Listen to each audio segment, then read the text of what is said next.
복이 있는 자라는 제목으로 이남현 목사님께서 말씀 증거해 주시겠습니다.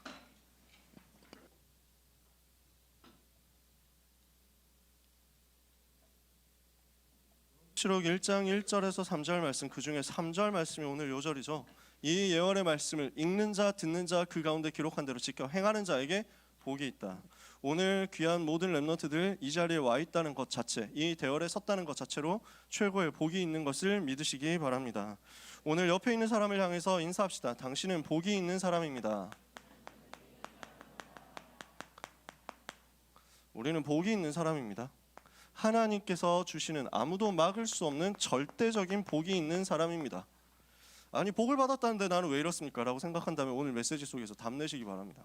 내가 어떻게 해서 진짜 복을 받았느냐, 이것을 우리는 확인해야 됩니다. 진짜 복이 뭡니까? 사람들은 이 부분을 잘 이해를 못한다니까요. 참된 복이 뭐냐? 예수님께서 마태복음 5장 1절에서 12절에 제자들을 두고 그리고 많은 무리를 두고 집중적으로 메시지 주신 내용이 나옵니다. 마태복음 5장, 6장, 7장이 산상수훈인데 그 속에서 집중적으로 복에 대해서 말씀하신 부분이 5장 1절에서 12절에 나옵니다. 복이 있는 사람이 어떤 사람이냐? 마음이 가난한 사람이다. 어떤 복을 받느냐? 천국이 그들의 것이다. 애통하는 자 복이 있다. 그럼 무슨 복을 받느냐? 그들이 위로를 받을 것이다. 이런 내용들입니다. 쭉. 그러니까 세상에서 말하는 뭔가 잘 되고 뭔가 좋은 사람 만나고 연애 잘 풀리고 그 다음에 여행 잘 가고 돈 많이 벌고 대학 잘 가고, 이게 복이라는 얘기가 한 단어도 안 나오는 거예요. 뭐가 진짜 복이냐? 하나님의 나라 얻는 것이 복이다. 애통하는 자 위로받는 것이 복이다. 마음이 청결해서 하나님을 보는 것이 복이다. 온유한 자 땅을 기업으로 얻게 되는 그 복이 있다. 하나님께서 화평케 하는 자 하나님의 아들이라 일컬음 받게 할 거라고 했는데 그게 복이다. 예수 그리스도 이름을 위해서 핍박받는 그것이 복이다. 그 핍박받을 때 하나님의 나라가 그들의 것이다. 천국에서 그들의 상이 크다. 무슨 말입니까? 진짜 복은 세상이 말하는 것과 다르다는 거예요. 원래 인간에게 주셨던 복이 뭡니까? 하나님이 처음부터 사람에게 복을 주셨거든요. 그 원래 인간의 복이 뭡니까? 창세기 1장 27절, 하나님의 형상을 가지고 하나님과 함께하는 것이 복입니다. 그 하나님이 나와 함께 하시는 것을 누릴 때 다른 모든 복이 따라오거든요. 창세기 1장 28절, 하나님이 그들에게 복을 주시고 하나님이 그들에게 이르시되 생육하고 번성하라 충만하라 정복하라 다스려라. 이게 하나님의 형상 가지고 하나님을 예배하고 하나님과 함께 할 때 나오거든요. 이걸 잃어버렸어요. 왜요? 하나님을 떠났기 때문에. 하나님과 함께 하면서 사는데 하나님을 떠났거든요. 하나님을 떠나서 죄, 저주에 빠졌거든요. 마귀의 자녀, 마귀의 종이 되어버렸거든요. 행복할 수가 없고 복이 찾아질 수가 없어요. 이렇게 된 인간에게 하나님이 인간 스스로의 어떤 노력으로도 복을 회복할 수 없는 것을 아시고 참 복을 회복시키는 길을 주셨어요. 그리스도를 보내신 것입니다. 그래서 그리스도 안에 있을 때 복이 회복되는 거예요. 그래서 그리스도를 만나고 나니까 진짜 복이 회복된단 말이에요. 그리스도를 만나고 나니까 진짜 행복이 확인되는 거예요. 그래서 창세기 12장 1절에서 3절에 복의 근원으로 만들겠다.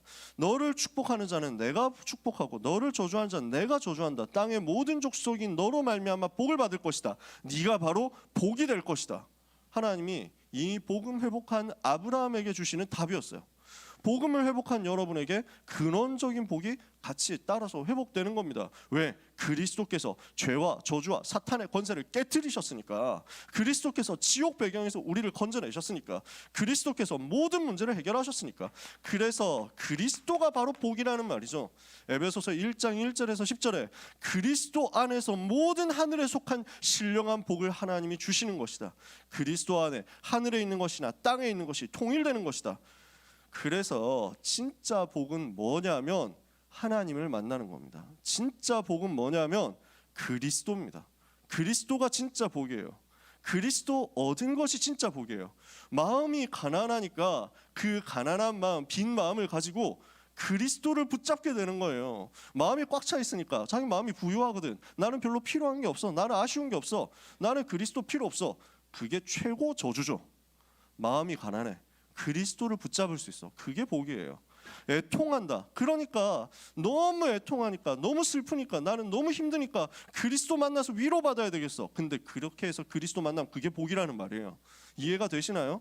오늘 그리스도를 만나고 그리스도를 통해서 얻는 하늘과 땅의 모든 근원적인 복을 이 시간에 여러분이 삶에서 누리게 되시기를 바랍니다. 그래서 그 그리스도 만나고 나니까, 예수를 그리스도라고 고백하고 나니까 오는 복이 있습니다. 너는 베드로라, 내가 이 반석 위에 내 교회를 세우리니 음부의 권세가 너를 이기지 못하리라. 너에게 천국 열쇠를 주리니 네가 땅에서 무엇이든지 매면 하늘에서도 매이고 땅에서 무엇인지 풀면 하늘에서도 풀릴 것이다. 이게 복이에요. 그러면 어떻습니까? 여러분은 이미 복을 받았단 말입니다.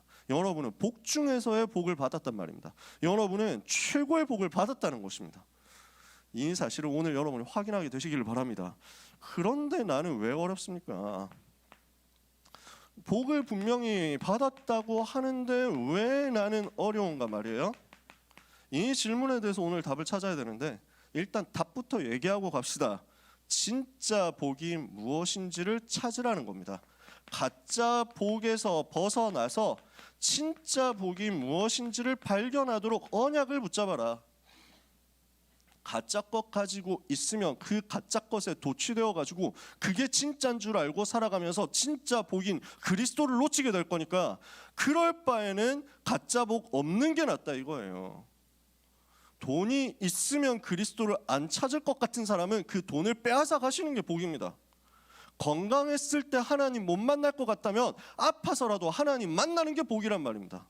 입시에 성공해서 좋은 대학을 가가지고 서영고 서성한급으로 이상으로 가가지고 상위 3% 안에 드는 인생을 살면서 플렉스를 하면서 지금 이 시간에 해외여행을 놀러 가가지고 연말에 즐기고 파티를 하는 것이 인생이라고 생각한다면, 그럴 바에는 차라리 입시 실패하는 게 낫다는 거예요. 그게 복이라는 거예요. 무슨 말인지 아시겠어요? 혹시 불신자 가족들이 억지로 여러분을 데리고 여행을 간 사람은 찔리지 마시고 그곳에서 예배 회복하시기 바랍니다.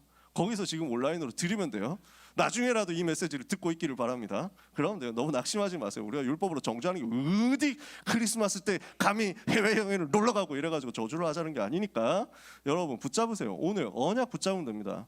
그리스도 못 만나는 것이 최고의 저주, 그리스도 만나는 것이 최고의 복. 만약에 그리스도를 만나는데 방해된다면 그것을 제거하는 것이 복, 그리스도를 만나는데 도움이 된다면 그것이 최고의 복이다.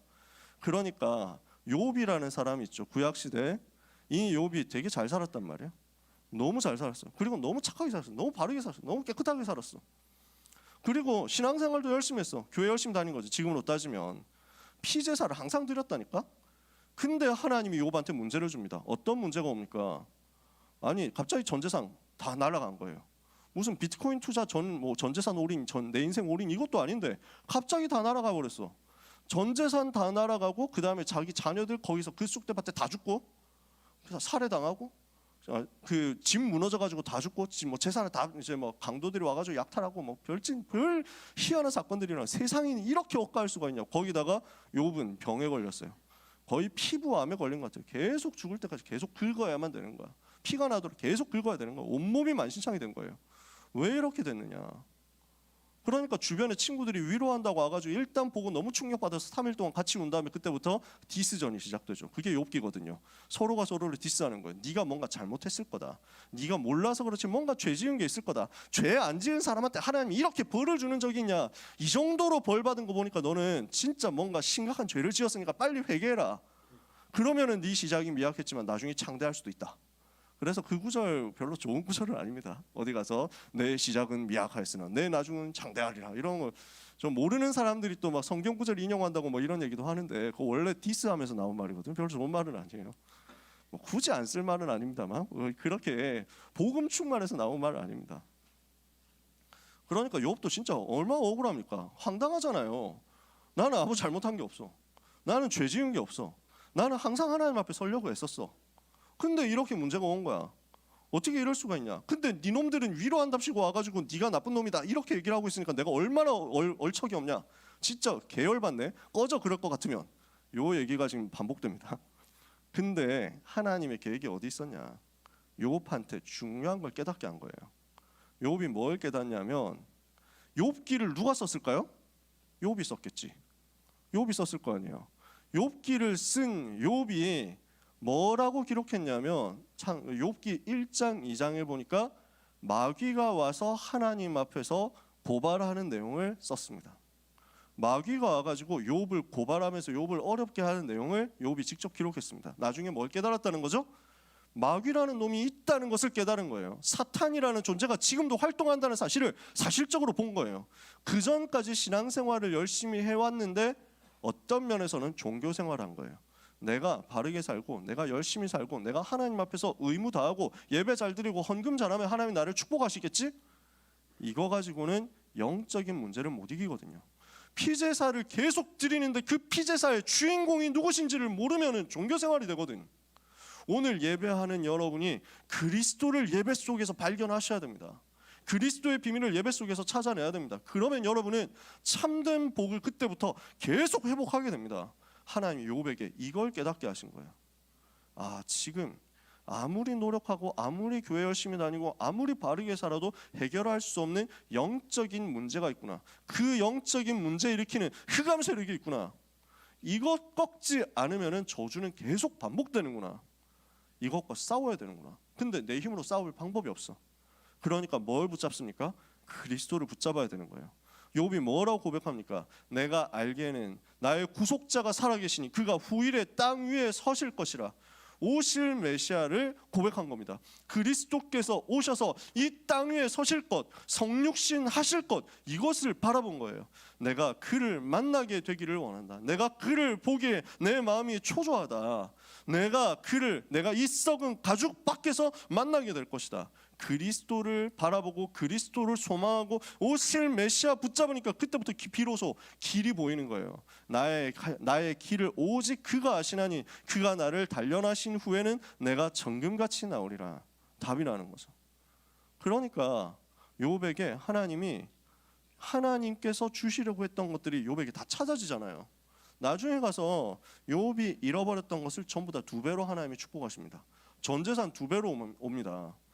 그리고 나서 아들, 딸을 낳는데 아들, 딸들은 2배가 아니고 그대로 똑같이 5아들, 3딸이 있었는데 똑같이 5아들, 3딸을 낳습니다.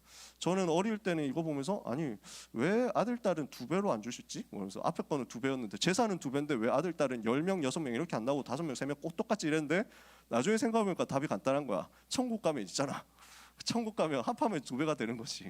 그래가지고 그렇더라고요. 무슨 말? 근데 여기서요. 욥이 그 2배 축복 받아도 안 받아도 이미 상관없어요. 그게 중요한 거예요. 나중에 2배로 하나님이 다 복을 주시고 회복시키시지만 그 이전에 욥이 답 다 낸 거예요. 그리스도 바라보는 그 순간 끝난 거예요. 오늘 이걸 여러분이 붙잡는 겁니다. 그래서 우리 렘넌트들이 만약에 이 복음을 붙잡고 복음을 누리고 복음을 전하기 위해서 어려움을 당한다? 이 복음을 깨닫기 위해서 어려움을 당한다? 이 복음을 전하기 위해서 어려움을 당한다? 그러면 이것은 내가 세상이 절대 가져갈 수 없는 진짜 복을 가져가게 하시는 하나님의 축복의 계획인 줄 아시면 됩니다. 오늘 이 부분이 이해가 되시나요? 세상이 절대로 가지려고 하지 않는 것이 핍박입니다. 절대로 가지려고 하지 않는 것이 환난입니다. 세상 누가 고생하는 것, 고난당하는 것을 내가 먼저 고난받을 거야, 내가 먼저 당할 거야 이러면서 가져가겠습니까? 저 고생은 내 거야 이러면서 하는 사람이 어디 있습니까? 다 비켜 이건 내 거야 하면서 막 하는 사람이 어디 있냐고. 그 속에 근데 진짜 복이 있다면 어떻겠어요? 여러분에게 경쟁할 필요 없는 유일한 복을 오늘 하나님이 주시는 것입니다. 그래서 요셉이 고난 속에서 이 복음의 비밀을 누렸다. 다윗이 그 고난 속에서 이 복음의 비밀을 최고로 누렸다. 바울이 이 복음 전하기 위해서, 초대교회 전도자들이 이 복음 전하기 위해서 그 많은 환난과 핍박과 고난을 당했다. 그 자체가 진짜 복이었어요. 오늘 그 진짜 복이 여러분에게 발견되고 회복되기를 축복합니다. 그래서 진짜 복을 받는 사람이 누구냐? 환난, 핍박 속에서 이 복음 붙잡는 사람, 진리와 복음 때문에 환난, 핍박, 고난 당하는 사람, 이 사람한테 복이 있다는 거예요. 진리와 복음 때문에 핍박받는 자에게 하나님은 복이 있다 말씀하는 겁니다. 계시록 1장 오늘 우리가 다 읽지는 않았는데요. 9절에서 10절에 보니까 요한이 지금 내가 어디 있다라는 것을 설명하죠. 나 요한은 너희 형제 예수의 환난과 나라의 참음에 동참하는 자라. 하나님의 말씀과 예수를 증언하였으로 말미암아 반모라 하는 섬에 있었더니 주의 날에 내가 성령에 감동되어 내 뒤에서 나는 나팔 소리 같은 큰 음성을 들었다. 주의 날에 성령이 나를 감동하시는데 어디에서 감동하시느냐? 반모섬이라고 하는 섬에서 그 말씀을 받습니다. 무슨 배경입니까? 지금 초대교회는 유다 나라에 의해서 굉장한 핍박을 당했고 고난을 당했습니다. 유대 나라는 이스라엘 나라는 지금도 기독교 핍박하죠. 지금도 기독교 인정하지 않습니다. 그렇게 공격을 합니다. 근데 그 핍박자는 멸망해 버렸습니다. AD 70년이에요. 요 일이 벌어진 겁니다. 그렇게 핍박하고 그렇게 예수님을 십자가에 못 박아 죽이고 초대교회 성도들을 굉장히 고난당하도록 만들고 저 스데반을 돌로 쳐서 죽이고 바울을 죽이려고 그렇게 시도를 하고 했었던 그 유다나라 AD 70년에 멸망해버렸습니다. 로마 군대가 와가지고 예루살렘을 함락시키고 성전을 다 파괴하고 수많은 사람들, 거의 100만 이상의 사람들이 학살당했다고 합니다. 요세푸스에 따르면. 그리고 살아남은 사람들은 난민이 돼가지고 전 로마 제국으로 흩어지게 됩니다. 2000년 동안 나라 잃어버리게 되죠. 그리고 나서 뭐가 시작되느냐? 로마에 의한 핍박이 시작됩니다. 그래서 AD 67년에 첫 번째 핍박이 있었습니다. 이것은 네로 황제에 의한 핍박이었습니다. 그래서 그때 바울과 베드로가 순교하고 많은 전도자들, 사도들이 그때 순교했습니다. AD 67년에 있었던 네로에 의한 핍박과 그리고 네로는 얼마 되지 않아서 반란이 일어나가지고 쫓기다가 결국 자살하고 말죠. 비참한 최후를 맞이합니다. 그러나 이것은 핍박의 시작이었습니다. 이 핍박은 네로의 핍박은 앞으로 250년간 계속될 마지막 핍박인 디오클레티아누스 황제에 의해서 이루어지기까지 10명의 황제가 대표적인 10명의 황제가 250년 동안 핍박할 그 시작이었습니다. 그리고 두 번째 핍박이 찾아옵니다. 그게 도미티아누스의 핍박이었습니다. 황제 이름이 도미티아누스예요. 네로가 자살하고 난 다음에 혼란 시대가 찾아옵니다. 1년 동안 황제가 4명이 바뀝니다. 군인들이 막 전부 다 쿠데타 일으켜가지고 그 혼란을 정리한 네 번째 황제가 베스파시아누스였습니다. 그 아들이 황제가 됐는데 티투스입니다. 그 동생이 다시 황제가 됐습니다. 그게 도미티아누스입니다. 이 사람이 기독교를 그렇게 핍박했습니다. 그렇게 어렵게 만들었습니다. 그래서 1차 핍박 때 살아남았던 사람들이 이때 대거 많이 순교합니다. 요한이 그때 나이가 너무 많았습니다. 그러다 보니까 요한을 죽이려고 했는데 저건 노인 아무 죽여봐야 의미가 있겠냐, 이렇게 해서 반모섬으로 유배를 보낸 겁니다. 그래서 수많은 사람들이, 제자들이 죽임을 당하는 것을 보고 그리고 자기는 유배당해서 반모섬에 와 있는 상태로 하나님의 음성을 듣는 겁니다. 요한이 이곳에서 하나님의 음성을 듣습니다. 이 속에서도 지금도 하나님은 일하고 계신다, 여기에 대한 답을 찾게 된 거예요. 이 핍박 속에서 하나님이 과연 무엇을 하고 계시느냐 하고 얘기하고 싶은 그 요한에게 하나님께서는 미래를 보여주신 겁니다. 정확한 미래를 보여주신 겁니다. 이 환난과 핍박, 복음 때문에 받는 사람 복이 있다, 이걸 알려주신 거예요. 왜 그렇습니까? 일단 우리가 전제할 것이 있습니다. 절대 하나님의 자녀는 멸망하지 않습니다. 어떤 핍박이 와도 어떤 고난이 와도 어떤 환경이 와도 절대 멸망하지 않습니다. 그렇다면 지금 이 핍박은 무엇을 하는 것이냐? 진짜와 가짜를 구분하는 사건입니다. 핍박이 올 때 진짜와 가짜는 구분됩니다. 예수 믿는다 칭찬받고, 예수 믿는다 존경받고, 예수 믿는다 미디어에서 주목해주고, 예수 믿는 것이 굉장히 멋있는 것처럼 보여지는 그 시대는 다투어 예수를 믿으려고 하겠죠. 예수 믿으면 돈 준다, 예수 믿으면 고위공직자 자리에 올라갈 때 가산점이 주어진다, 이러면 어떻게 되겠습니까? 가짜들이 싹 몰려온단 말이에요. 예수 믿으면 손해본다, 예수 믿으면 벌점 받는다, 교회 다니면 고난당한다, 교회 다니면 감옥에 갈 수 있다, 예수 믿는다면 죽일 수도 있다, 이렇게 하면 누가 가짜가 남겠습니까? 가짜들은 변질되어서 다 떠날 겁니다. 진짜만 남습니다. 하나님의 계획은 거기 있습니다. 오늘 여러분들이 참 전도자로서, 그리스도의 진짜 제자로서 하나님이 주시는 은혜 받게 되시기를 축복합니다. 여러분, 그래서 이 핍박은 우리를 연단하는 것입니다. 연단이라는 말이 무슨 말일까요? 거꾸로 하면 돼요. 단련. 우리를 훈련, 우리를 수련시키는 방법이에요. 핍박 없이, 고난 없이 그리스도의 제자가 단련되는 경우 별로 없습니다. 그 어려움 속에서 단련됩니다. 제가 화산귀환 얘기를 너무 많이 해가지고 좀 자제하겠다고 생각을 했는데 화산귀환 안 본 사람 중에서 볼 사람은 굳이 안 봐도 된다. 왜냐하면 나처럼 9번째 정주행 들어가게 될 가능성이 있으니까. 내가 진짜 지난주에 화기뽕 오랜만에 또 확 차올랐다니까. 2부 들어가가지고 작화가 좀 너무 청명이가 어른이 됐는데 이러면서 살짝 좀 빠졌거든. 그랬다가 와 진짜 그 마지막 장면에 그 장문 사형 제 화산이 뭐 하면서 하는데 너무 더 자세하게 대사를 말하면 스포가 되니까 말을 안 한다. 와 감동이 진짜 막 오르는 거야 진짜. 와 이거 놓칠 수 없다. 다시 정주행 간다. 이렇게 해가지고 또 돌아갔지. 보면 진짜 무공을 키우려고 하니까 뭐가 합니까? 곡소리 나오도록 통곡소리 나오도록 훈련 받잖아요. 죽이도록 훈련을 시킨다니까. 그래야 올라간다는 거야. 그래야 산다는 거야. 그래야 서밋으로 간다는 거야. 오늘 렘넌트에게 오는 어려움은 여러분을 단련시켜서 서밋으로 만드는 과정임을 믿으시기 바랍니다. 그래서 원빈이하고 그때 우리 신방하면서 그 얘기를 했던 거 아니야, 그지? 그래서 우리가 진짜 서밋으로 올라간다. 체육 분야 이 격투 현장에서 서밋으로 올라간다. 그래가지고 그 훈련 다 하고 난 다음에 오늘 훈련 너무 즐거웠다, 괜찮았어. 이딴 식으로 웃음이 나오면 그건 훈련이 아니다. 이래가지고 밥 숟가락 들 힘이 없어가지고 욕이 나와요. 그게 진짜 훈련이다. 거기 나오더라고. 만화에 나오는 내용이에요. 전 진짜 많이 깨달았어요. 독하게 훈련시켜야 되는데 우리 렘넌트들 전도 훈련 이렇게 해야 되는데 단련입니다. 고난과 핍박이 우리를 이렇게 서밋으로 만듭니다. 그 이후에 영원한 상급이 있습니다. 고난 복음 때문에 고난을 당하는 자, 아무도 막을 수 없는, 아무도 흉내낼 수 없는, 누구도 받을 수 없는 그 상급이 하늘에 예비되어 있습니다. 그래서 초대교회 전도자들은 이 핍박받는 것을 오히려 기뻐했다니까. 사도행전 5장 41절에 사도들은 자기들이 그리스도 이름을 위하여 핍박받는 일에 합당한 자로 여김받게 된 것을 기뻐하면서 공회 앞을 떠나니라. 야, 나 같은 놈이 어쩌다가 예수 이름 때문에 핍박받을 자격이 있냐. 너무 감사하다. 이게 세상이 감당할 수 없는 사람들의 종특입니다. 여러분 이 축복 받으시기를 바랍니다. 저는 우리가 이단 누명을 썼다? 너무 하나님 앞에 죄송한 일이라고 생각합니다. 왜냐?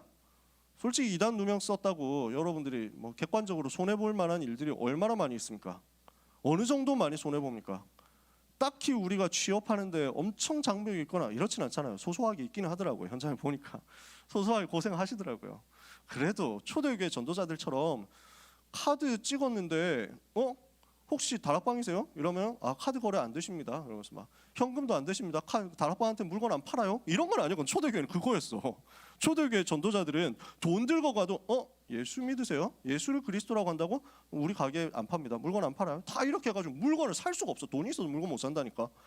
초대교회가 공산사회였다라고, 원시 공산사회였다. 그러므로 공산주의로 돌아가는 것이 초대교회의 길이다라고 얘기하는 공산주의자들이 있는데 이거는 댕청한 소리입니다. 공산주의 그래가지고 서로 같이 모든 물건을 서로 통용하고 한 사람도 자기 재산을 자기 것이라고 하는 일이 없었던 거는 물건을 살 길이 없었기 때문입니다. 안 팔아주는데 그러니까 있는 것 가지고 자급자족하면서 어쩔 수 없이 살아야지. 좀 지나가가지고 흑암 꺾으니까 사유재산 가지고 완전 성공해서 교회 살린 사람 나오잖아요. 브리스길라 아굴라 같은 산업인, 가이오 같은 산업인.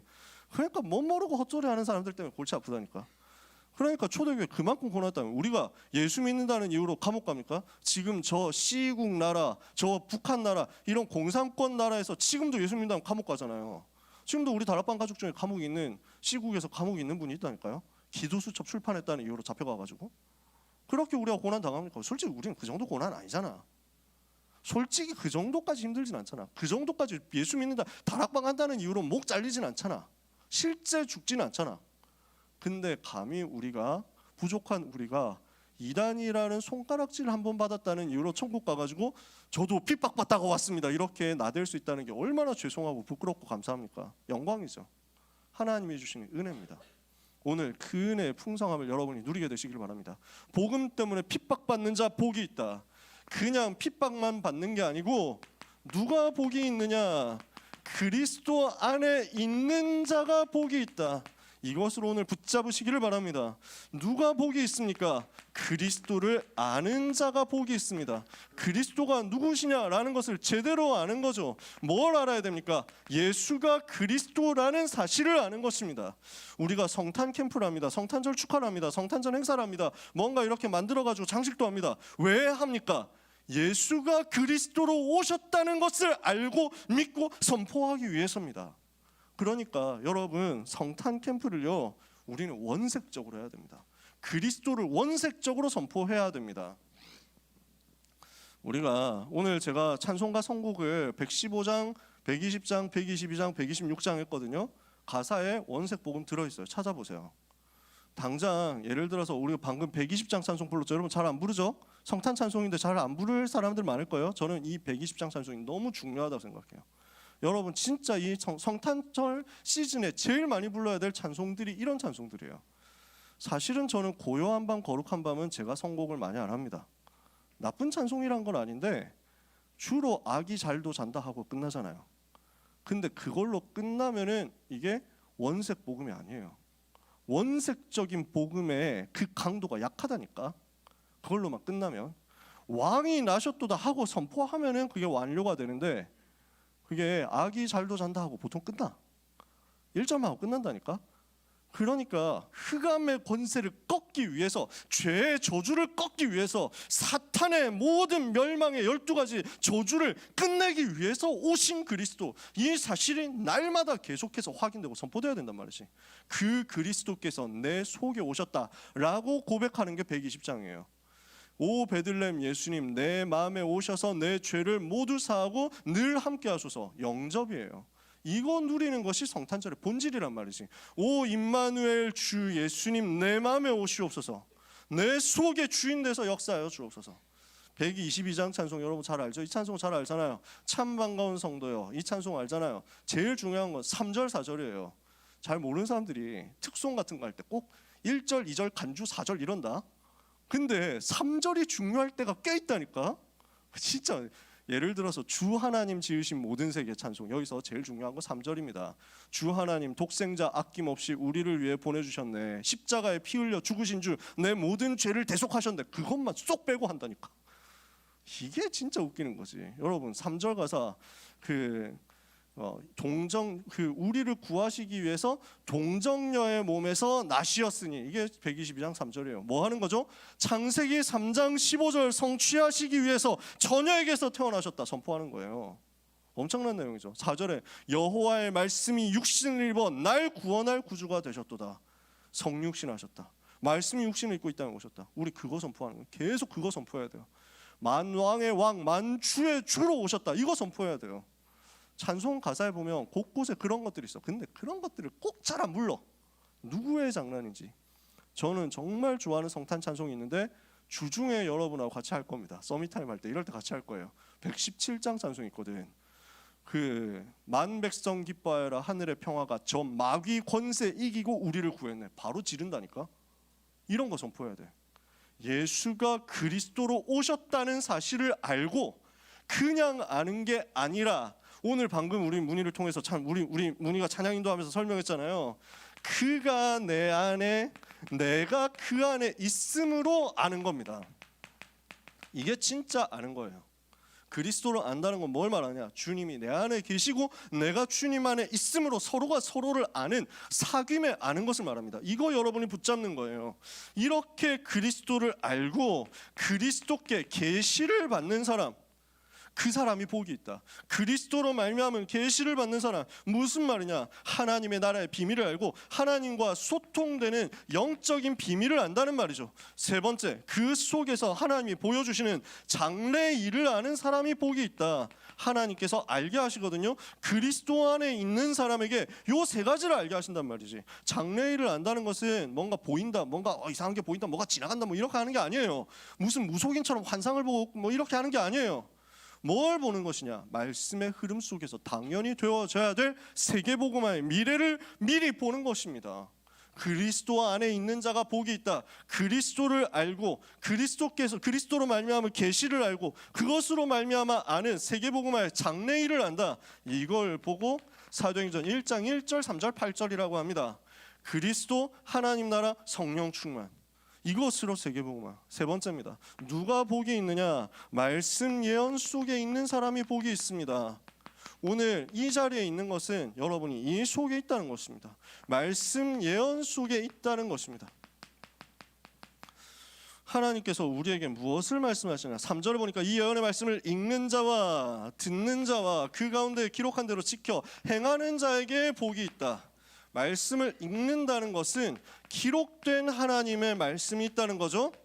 이거 여러분이 붙잡는 겁니다. 성경 66권을 사랑하고 그 66권을 붙잡고 묵상하는 사람이 복이 있습니다. 이 말씀을 듣는 자에게 복이 있죠. 성경 66권의 본문 텍스트를 가지고 하나님은 주일마다 강단을 통해서 목회자를 통해서 여러분에게 말씀을 주십니다. 선포된 하나님의 말씀을 붙잡는 겁니다. 이 말씀을 어떻게 붙잡아요? 그 가운데 기록한 대로 지켜 행하는 자에게 복이 있다. 지키는 자예요. 우리가 말씀을, 기록된 말씀과 선포된 하나님의 말씀을 가지고 편집하고 설계하고 디자인하고 있으면 이 속에서 하나님께서 이번 주간에 주실 성취될 미션이 나옵니다. 이게 발견되어서 이 미션의 성취 속으로 들어가는 사람에게 복이 있다. 왜 복이 있죠? 때가 가까움이라. 어떤 때입니까? 주님 재림하실 때가 가까운 겁니다.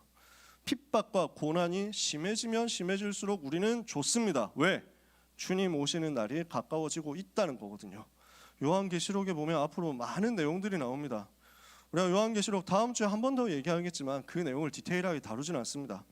기회 되면 여러분하고 요한계시록 특강 한번 했으면 좋겠는데, 진하게 길게 한번 했으면 좋겠는데, 근데 제가 그 교회에서 한 적도 있고 다른 데 가서 특강 한 적도 있고 했거든요. 길면 한 20시간 연장으로 할 수 있지만 짧으면 한 3시간에도 할 수 있습니다. 하면 참 좋은데 재밌거든요. 진짜 재밌어요. 근데 보통 그럴 시간 없어요. 여러분 너무 바쁘니까. 그렇다고 바쁜 여러분들을 억지로 모아놓고 꼭 특강을 해야 될 만큼 다 알아야 되느냐? 그렇지는 않습니다. 성경 66권 복음 중심으로 알면 됩니다. 그 안에 다 들어 있습니다. 그래서 많은 핍박과 많은 고난과 많은 환난들이 있겠으나 걱정하지 마라. 하나님의 자녀는 망하지 않는다. 하나님의 교회는 하나님이 지키신다. 영적 세계에서 지금도 하나님은 천사를 보내서 하나님의 자녀의 기도에 응답하고 계신다. 염려하지 마라. 그리고 그 고난과 핍박 속에서도 세계복음화는 이루어질 것이고 그 이후에 끝이 올 것이다. 그 이후에 우리 주님이 재림주로 만왕의 왕 만주의 주로 오실 것이다. 심판주로 서실 것이다. 우리는 주님과 함께 영원히 누리게 될 것이다. 그러니까요, 그 날이 가까움을 볼수록 우리는 소망으로 충만케 되는 것입니다. 성탄을 누리는 모든 렘넌트 여러분, 이번 주간에 우리 주님 바라보는 가운데 참 소망을 회복하게 되시기를 축복합니다. 우리는 소망 가지는 거예요. 이게 우리의 오늘 결론입니다. 어떤 소망을 가지는 것이냐? 구약시대 성도들이 어떻게 응답받았냐면요, 핍박 속에서도 오실 그리스도를 붙잡았어요. 오실 그리스도를 바라보고 사모한 사람들이 전부 승리했어요. 이 사람들이 복을 받은 거예요. 신약 시대 사람들은 어땠습니까? 오신 그리스도를 만났어요. 그리고 그분이 그리스도라는 사실을 알았어요. 예수님이 그리스도라는 사실을 발견했어, 깨달았어, 체험했어. 그리고 오신 그리스도를 만나고 그분이 그리스도라는 사실을 알고 믿고 영접하고 그분을 어떤 핍박 속에서도 부인하지 않았어요. 이 사람들이 복을 받았어요. 수많은 핍박과 환난 속에서도 그리스도를 부인하지 않는 그 사람들이 복이 있는 거예요. 예수님이 태어나셨을 때 제일 먼저 맞이한 사람은 물론 육신의 엄마 아빠인 요셉과 마리아죠. 그 다음에 맞이한 사람은 순서대로 보면 목자들입니다. 태어나신 그날 밤에 가서 경배했습니다. 천사들이 알려줬어요. 그 다음에 동방에서 박사들이 왔습니다. 이 사람들이 별을 보고 찾아와가지고 예수님께 경배했습니다. 그래서 3가지 예물을 드렸는데 주님께 드렸거든요. 이 3가지 예물이 황금과 유향과 몰약입니다. 황금은 뭘 말하냐? 왕권을 말합니다. 유향은 뭘 말하냐? 향, 아주 향기로운 향입니다. 향기를 피우는 향초 같은 거, 이렇게 생각하면 됩니다. 그리고 몰약은 죽은 사람에게 시체에 바르는 기름입니다. 굉장히 비싼 것들입니다. 비싸니까 사왔겠죠. 근데 이거 사실 이거였어요. 자기도 모르게 이거 한 거예요. 삼직을 설명한 거예요. 그래서 찬송가 116장에 보면 동방에서 박사들이라는 찬송이 있어요. 그 찬송이 굉장한 찬송이에요. 2절, 3절, 4절에 전부 왕선지자 제사장 설명하거든요. 그런 찬송들을 많이 불러야 돼 이번 주간에. 선지자, 제사장, 왕으로 오셔서 세 가지 근본 문제 해결하신 그리스도. 이거 자꾸 나타내야 되는 거야. 박사들이 이거 한 거야. 그 사이에 있었던 일입니다. 그 사이에 있었던 일이 성전으로 예수님이 태어난 지 8일 만에 구약의 율법에 따라서 성전에 올라가서 할례를 받았습니다. 아기 때 그렇게 할례를 합니다. 그때 시므온이라는 할아버지가 있었습니다. 안나라는 할머니가 있었습니다. 서로 다른 사람들인데 관계없는 사람들인데 각자 언약을 붙잡고 있었어요. 무슨 언약이냐? 나는 내가 살아있는 동안에 메시아를 만날 것이다. 그 언약을 가지고 있었어요. 이명계약을 가지고 있었던 거지. 근데 예수님을 아기로 오신 예수님을 보는 순간 깨달았어요. 하나님이 성령으로 감동 주신 거죠. 대주절 이제 저를 놓아주시는군요. 하나님께 영광을 돌립니다. 하는 내용이 누가복음 2장 22절에 40절까지 나옵니다. 오실 그리스도를 사모하고 기다리다가 만난 거죠. 그 사람들이 복이 있습니다. 기다리다가 만난 사람들, 그리고 그분을 만난 증인들, 이 사람들이 복이 있습니다. 끝까지 변하지 않는 증인들이 복이 있습니다. 지금 시대를 말세라고 하거든요. 말세라는 말은 무슨 세상이 말세다 끝났네 뭐 이러면서 막 조졌네 뭐 이렇게 얘기를 하는 게 아니고요.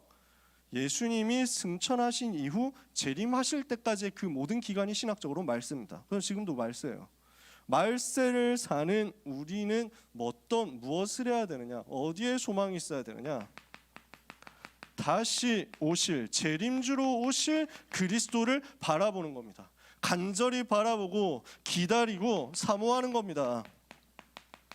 이것이 이번 주간 우리가 붙잡을 미션입니다. 주님 바라보는 거예요. 주님을 사모하는 거예요. 주님을 기다리는 거예요. 재림주로 임하실 그리스도를 바라보면서 오늘 나에게 주시는 소망을 잃어버리지 마라. 어떤 고난과 문제가 와도 나는 진짜 복을 받았다는 사실을 잊지 말고 소망을 잃어버리지 마라. 아시겠어요? 여러분은 소망의 사람입니다. 어떤 소망이 우리에게 있습니까? 요한계시록 22장 20절에 이것들을 말씀하신 이가 이르시되 내가 진실로 속히 오리라. 아멘. 주 예수여 오시옵소서. 주님은 속히 다시 오십니다. 우리 주님이 다시 오십니다. 재림주로 오실 주님을 우리는 기다립니다. 그 재림주로 오실 주님을 사모하면서 기다립니다. 그것이 우리의 학업이에요. 그것이 우리의 생업이고 산업이에요. 그것이 우리의 모든 살아가는 걸음이에요. 우리는 재림주로 오실 주님을 바라보면서 역사의 끝을 향해서 가는 사람들. 그 걸음을 하나님은 반드시 지키십니다. 그래서 이걸 조금 전문 용어로 하면 이렇게 표현하는데요.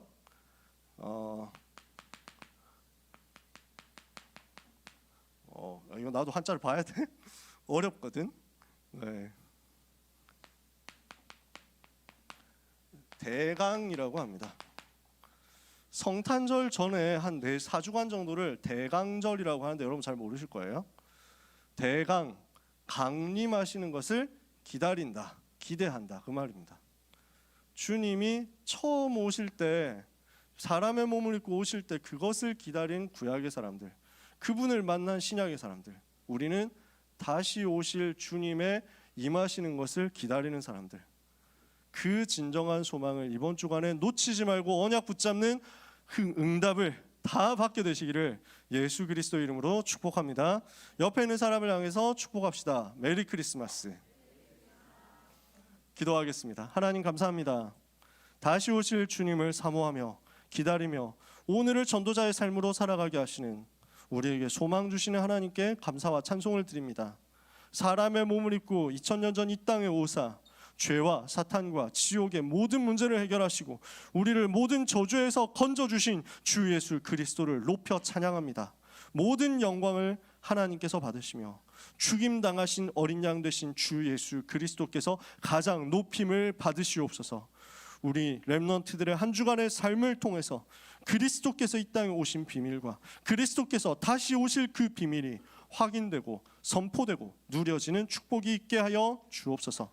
예수 그리스도의 이름으로 기도합니다. 아멘. 기도하겠습니다. 하나님 아버지 감사합니다. 모든 문제를 해결하시기 위해서 이 땅에 오신 것을 감사합니다.